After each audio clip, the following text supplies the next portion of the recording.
بسم اللہ الرحمن الرحیم۔ ناظرین محترم، ہم یہ آج کی جو ویڈیو ہے مرزا محمد علی جیلمی اور مفتی حنیف قریشی صاحب کے درمیان جو اویس ربانی صاحب نے مناظرے کے لیے کہا تھا، اس کے لیے آج صبح پہنچے ہیں جہلم میں۔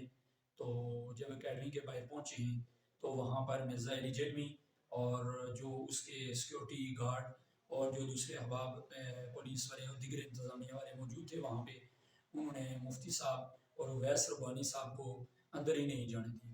المختصر یہ کہ جب اندر نہیں جانے دیا تو بات نہیں ہو سکی۔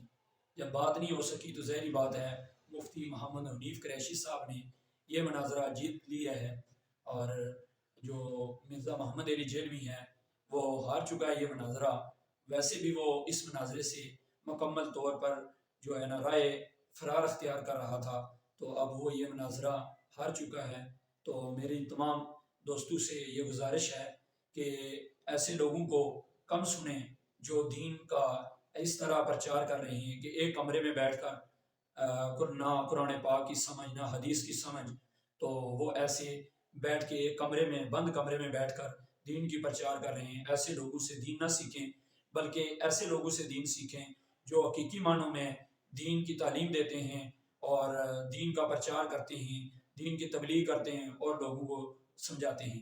تو بس میرا یہی پیغام تھا، اسی پیغام کے میں ساتھ آپ کے ساتھ حاضر ہوا تھا۔ تو السلام علیکم ورحمۃ اللہ وبرکاتہ۔